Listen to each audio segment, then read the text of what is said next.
T'aimerais travailler un fitness un peu plus complet et réussir à joindre un fitness avec à la fois de la force, du renforcement, de la musculation, en même temps de la dynamique avec de la gym, de la technique un peu en haltérophilie, être bon sur un peu tous les terrains, avoir de l'endurance aussi, savoir le matérialiser, c'est un peu ce qu'on voit dans notre sport, dans le fitness complet aujourd'hui, et t'aimerais surtout que ça soit joignable sur des séances qui font pas forcément 6 fois par semaine, 7 fois par semaine.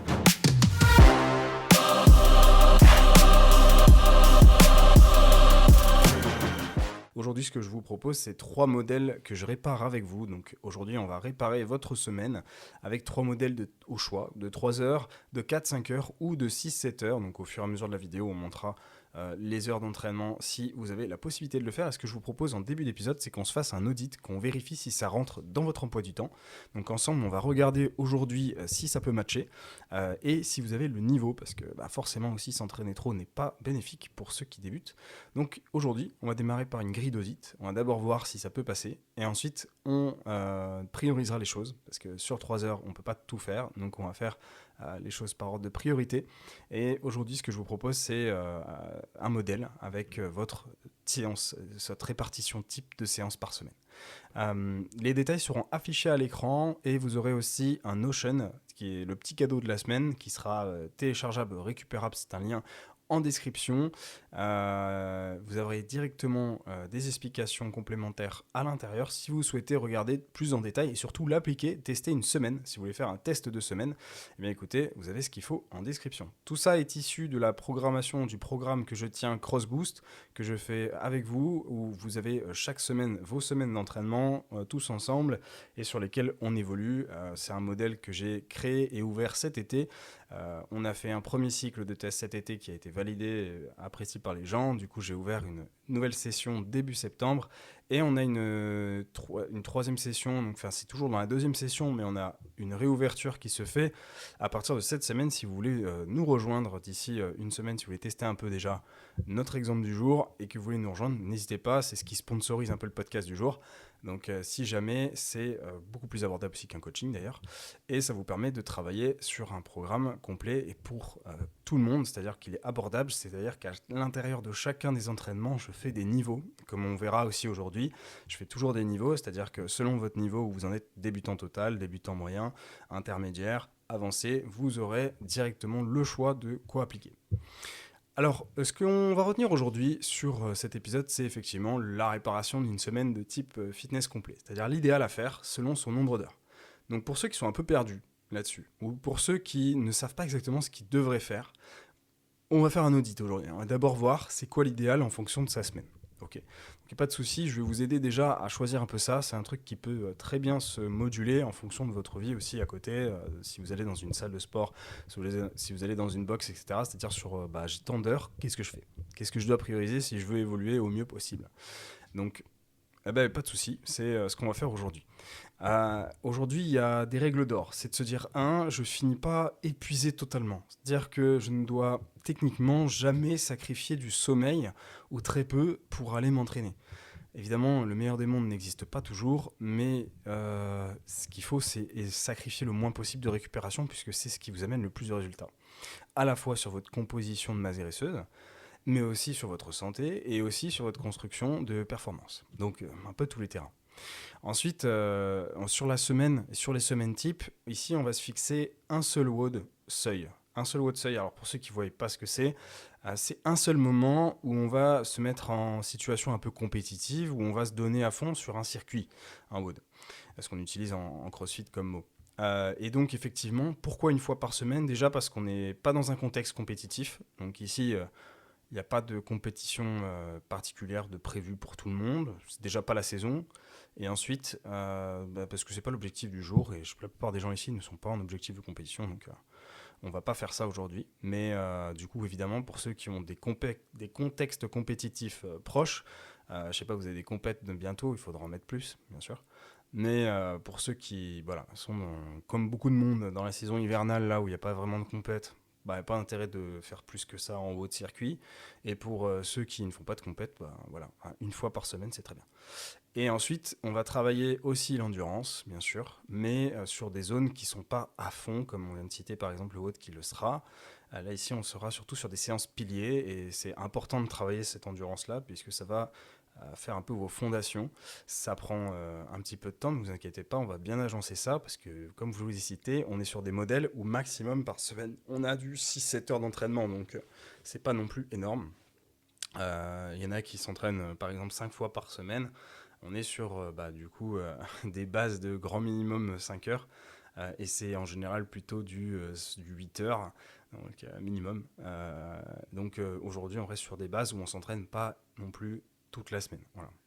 Parce que je voulais faire un épisode plus abordable pour vous. Donc bienvenue sur cet épisode, sur ce podcast Next Physique, l'émission ou le podcast où on discute de sport de force, de santé, de bien-être et tout ce qui tourne autour de ces thématiques. C'est Julien, votre hôte comme d'habitude. Moi, j'ai la pratique d'un fitness complet de CrossFit depuis 1 an.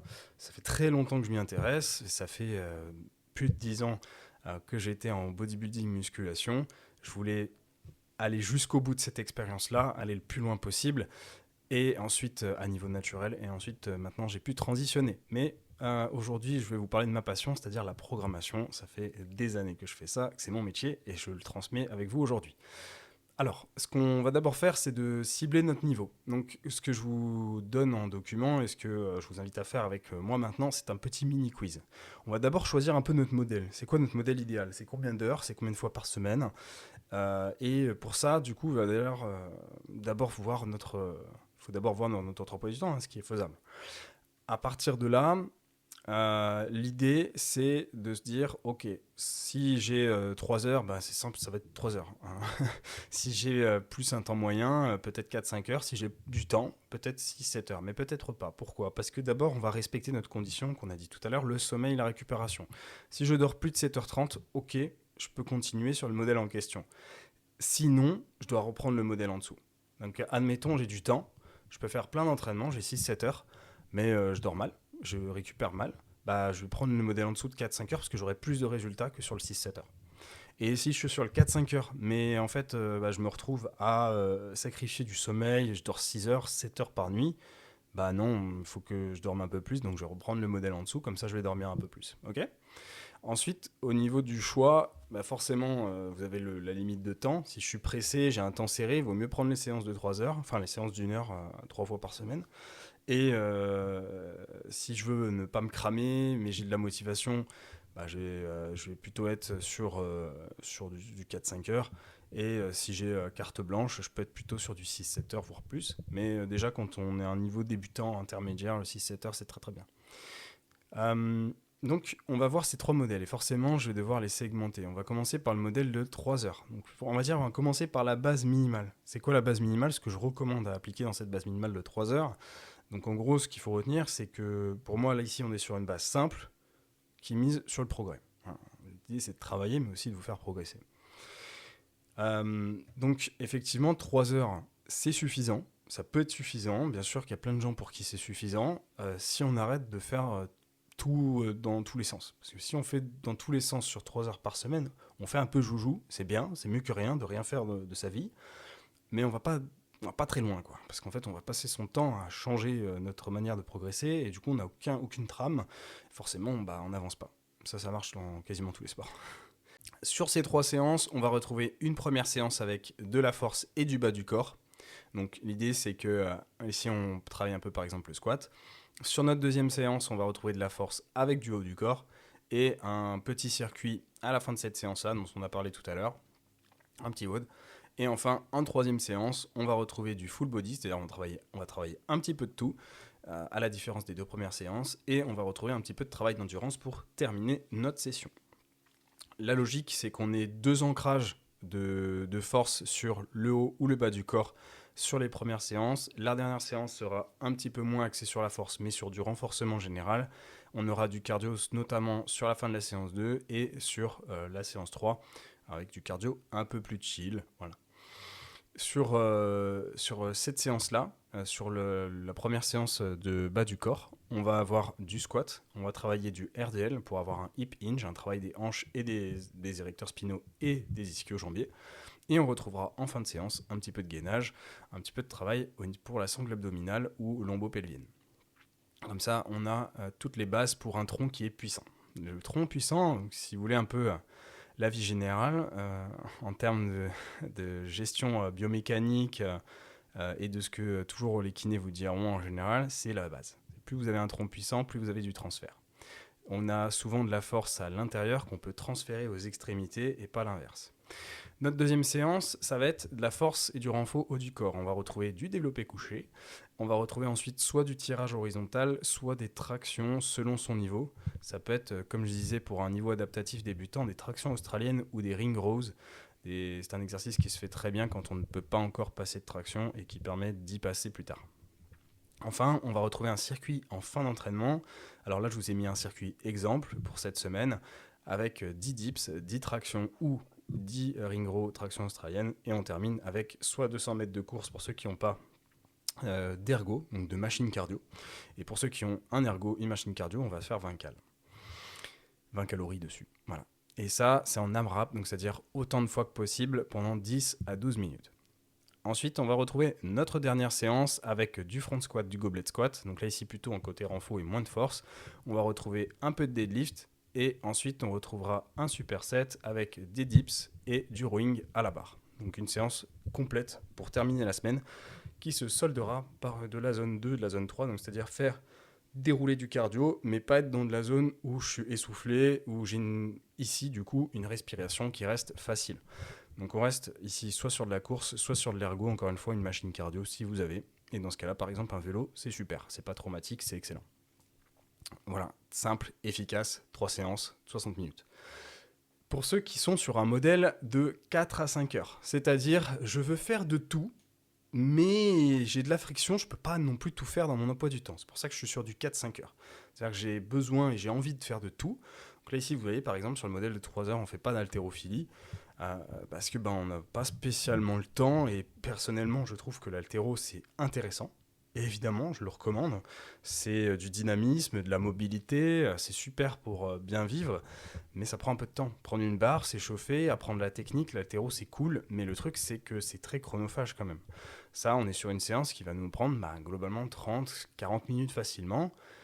Et surtout quand on ne sait pas en faire, il faut l'apprendre, donc c'est très chronophage. Par conséquent, je ne recommande pas spécialement pour le modèle de 3 heures. Par contre, en 4-5 heures, on va inclure. On va faire de tout. Comme je l'ai dit, on va faire de tout sur le modèle de 4-5 heures. Et ça sera un modèle qui sera plus complet. Mais il faut avoir un petit peu plus de temps, effectivement. Ou pour ceux qui veulent faire de tout, justement, mais qui ne veulent pas faire trop d'heures dans la semaine, trop d'entraînement, c'est aussi très viable. Donc, effectivement, sur ce modèle de 4-5 heures, qu'est-ce qu'on a sur ce modèle de 4-5 heures?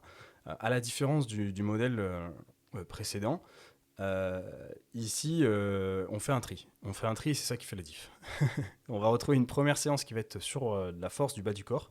Donc c'est un peu le même schéma que sur la 60 minutes, sur le 3 x 60 minutes. On va retrouver un petit peu de travail effectivement d'haltéro à l'intérieur. Donc un petit IMOM. IMOM, ça veut dire toutes les minutes, je fais un truc. Ensuite, deuxième séance, c'est de la force avec du haut du corps et un petit peu d'endurance. La troisième séance, c'est un full body solide. Et enfin, la quatrième séance, c'est un bloc technique en haltéro avec un seul WOD seuil. Donc c'est le moment où on va faire le WOD de la semaine.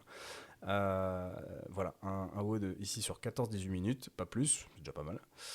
Et attention à éviter le piège classique qui va être qui est réfléchi comme ça dans cette séance, c'est d'éviter de mettre du HIIT, de mettre du circuit la veille des jambes, surtout le lundi du coup, donc le jour 1, pas forcément lundi, mais on évite de cumuler ça. Voilà. Donc c'est ce qui a été réfléchi sur ce schéma-là. Donc évidemment, donc d'abord pas de HIIT la veille des jambes, voilà.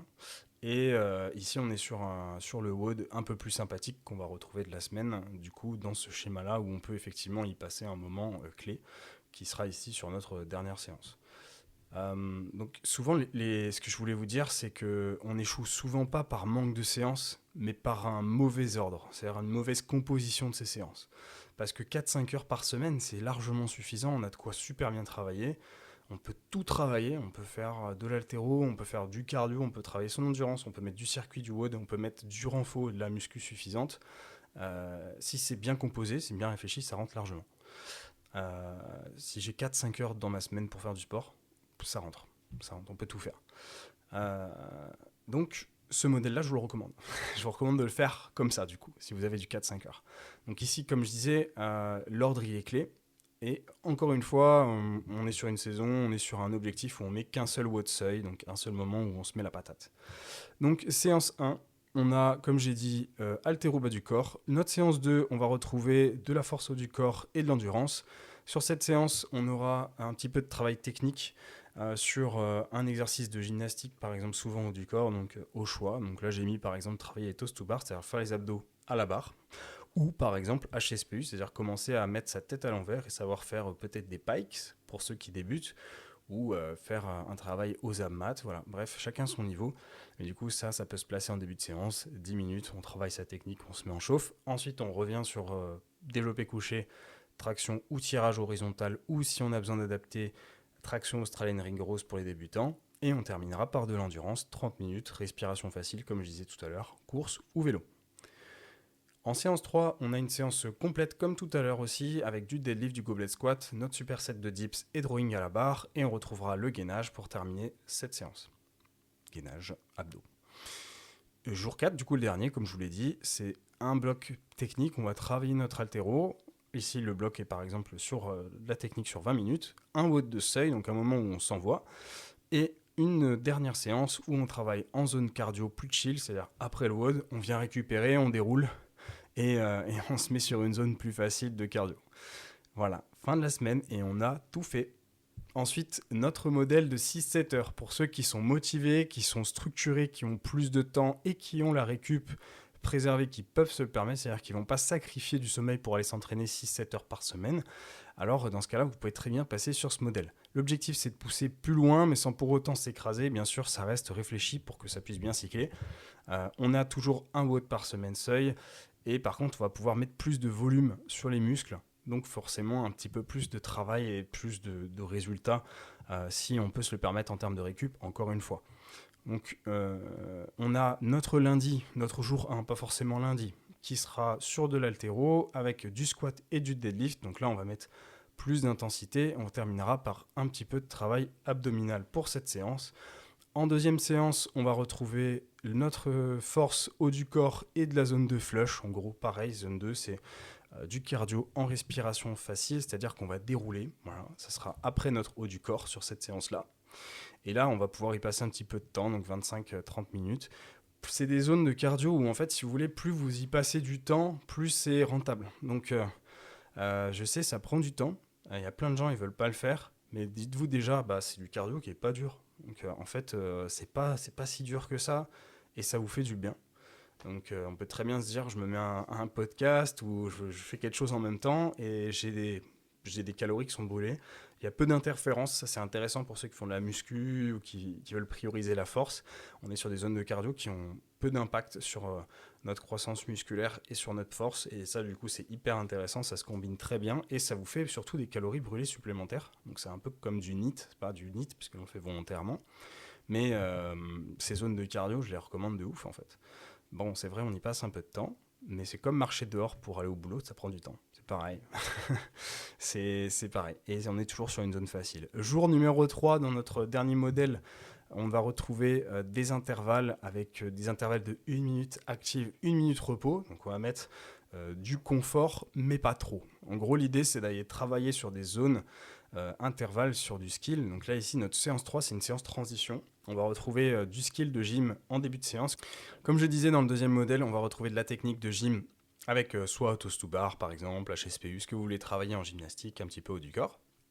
10 minutes début de séance, une fois échauffé. Ensuite, on retrouve notre travail d'intervalle que je viens de citer avec 1 minute active, 1 minute repos. Et là, je vous ai donné un exemple. Lorsqu'on a ce circuit qui vient, et bien en fait, on va s'arrêter à un moment donné, à la fin de la minute. On prend notre minute de repos et on redémarre là où on était. À l'intérieur, on retrouve du handstand walk, donc pour ceux qui savent marcher sur les mains. Ceux qui ne savent pas marcher sur les mains, on retrouve des wall walk, c'est-à-dire je monte mes pieds et je les redescends. Du deadlift à 50% de sa charge, de sa charge max, donc un deadlift pas trop lourd, mais lourd quand même. On retrouve 5 répétitions de bar muscle up pour ceux qui savent les faire, c'est-à-dire je passe au-dessus de ma barre, mais pour ceux qui ont besoin de scale, ça sera moins de répétitions. Pour ceux qui ont besoin d'un niveau plus bas, ça sera soit des tractions classiques, soit on retrouvera des ring rose, tractions australiennes pour les débutants. Ensuite, on terminera avec des double unders, c'est des doubles sauts de corde. Pour ceux qui n'ont pas de corde ou ceux qui ne savent pas encore faire les double unders, vous serez simplement sur des unders, c'est-à-dire un seul saut, voilà. Donc juste un saut, pour ceux qui veulent une gestuelle des mains, vous pouvez faire des jumping jacks. Je viens taper dans mes mains et j'écarte à chacun des sauts. Donc là, ici, on rajoute un petit peu de dynamique. Et je vous l'ai dit, on n'est pas sur une zone, c'est pas le moment de la semaine où on s'envoie la patate, puisqu'on a 1 minute de repos à chaque fois. Donc on a 1 minute active, 1 minute de repos. Ensuite, on retrouvera une fin de séance avec du pump. On va retrouver la muscu pure là, avec élévation latérale, des curls et des triceps. Ensuite, en séance 4, on va retrouver une séance où, ça y est, c'est le moment où on s'envoie la sauce. On se met le circuit, le haut de la semaine, un circuit de 14 à 18 minutes, ici en exemple présent. On retrouvera aussi de la zone 2, donc c'est le moment où on fait aussi à nouveau de l'endurance, et cette fois on y passe un peu plus de temps, parce qu'on n'a que le haut d'avant, donc on y passera 45 à 60 minutes, on va rester un petit peu plus longtemps dessus. Vous pouvez prendre votre meilleure série. Regardez un de votre animé, ce que vous voulez regarder. Moi je sais que cette année, par exemple, personnellement, je regardais Full Metal Alchemist, en même temps que je faisais mes zones cette année, comme ça c'est des épisodes qui me demandent pas trop de concentration, même si c'est très sympa à suivre. Et en même temps, je peux regarder ce que je suis en train de faire pour pas non plus me retrouver en zone 1. Ensuite, en séance 5, on va se retrouver avec du travail en haltérophilie, du travail en renfo sur le bas du corps et un petit peu haut du corps. Donc ici, par exemple, on va passer du temps en début de séance sur le deuxième mouvement d'haltéro qu'on n'a pas encore travaillé dans la semaine. On va faire du bas du corps avec des split squats, du RDL, des mollets. Et on terminera avec du travail pour le haut du corps avec le tirage. Donc ce sera en fonction de son niveau, par exemple barre muscle-up ou traction. Pour ceux qui n'ont pas forcément le niveau et qui ont besoin d'avancer sur leurs priorités. Voilà, on a fait 5 séances dans la semaine. Là, je ne recommande pas plus sur un modèle de 6-7 heures. 5 séances, c'est très bien. On a des séances qui font entre 60 minutes et 90 minutes, globalement. Et du coup, ça nous fait 6-7 heures au final. Vu qu'on dépasse un petit peu d'une séance de 60 minutes, on arrive sur du 6-7 heures. C'est pour ça que je disais ça. On peut étaler sur un peu plus si besoin, mais je vois pas l'intérêt. Perso, je préférerais que vous composiez 5 bonnes séances plutôt que d'en faire 7 dans la semaine, mais pas très bien les faire, quoi. Voilà, 5 séances qui suffiront largement. Ensuite, on va se faire un dernier audit pour voir si tout va bien. L'idée, c'est que vous testiez cette semaine, et une fois que vous avez terminé cette semaine, est-ce que ça va, est-ce que ça va pas? En fait, ce que vous pouvez faire, c'est de vous prendre 5 minutes pour vous dire, ok, est-ce que ce volume, je l'ai toléré? Si j'ai un peu de courbature et que j'ai jamais fait ce type d'entraînement, c'est normal. Ça va forcément vous laisser un petit peu de traces puisque vous n'êtes pas habitué. Et si vous voulez, les courbatures, c'est assez simple, c'est l'inhabitude. Quand on n'est pas habitué à travailler certains mouvements, certains volumes, certaines amplitudes ou de certaines manières, forcément on apporte des courbatures, ça arrive.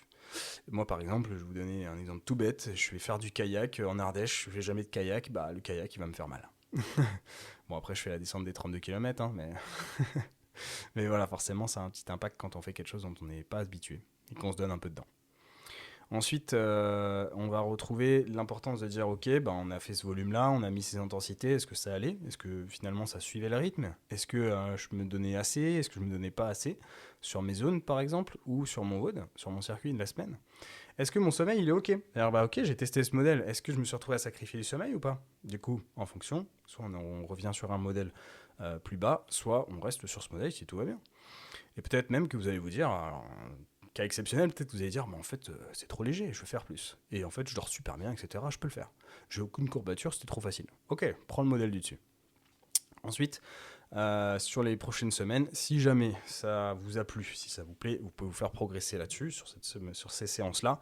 Et si jamais vous souhaitez rejoindre CrossBoost, encore une fois, vous avez une ouverture actuellement des inscriptions pendant une semaine. Vous pouvez nous rejoindre pour cette transition de cycle et nous rejoindre sur cette progression. Vous retrouverez des modèles similaires pour progresser selon votre niveau et selon votre emploi du temps. Un groupe de discussion où on pourra directement discuter ensemble si jamais vous avez des questions sur votre composition de séance. N'hésitez pas, je suis très présent à l'intérieur, je réponds à tout le monde et je lis tout ce qui est envoyé. Comme ça, j'adapte pour que tout le monde puisse suivre le rythme à son niveau.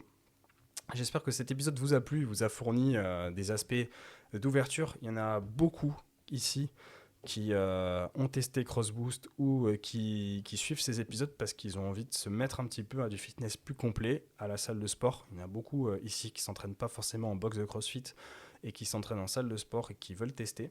Donc n'hésitez pas, c'est des modèles qui sont faits pour, et moi je viens de là. Donc je sais très bien ce dont je parle, je connais très bien cette transition. Je suis toujours à la salle de sport encore aujourd'hui. Je m'entraîne en boxe de CrossFit, mais je vais toujours aussi à la salle à côté. Et je vous comprends, déjà parce que je viens de ce milieu. J'ai passé plus d'une décennie à m'entraîner très souvent sur forcément de la muscu du body jusqu'à arriver à haut niveau. Et aujourd'hui, forcément, dans cette transition que j'ai effectuée, je retourne toujours à la salle par praticité. C'est moins cher, c'est pratique. Et surtout, parce que beaucoup de gens viennent de là. Donc je m'adapte à vous et pas l'inverse. Voilà, c'est un petit peu ce que je dis toujours en coaching, mais je le dis aussi pareil pour le programme de groupe là.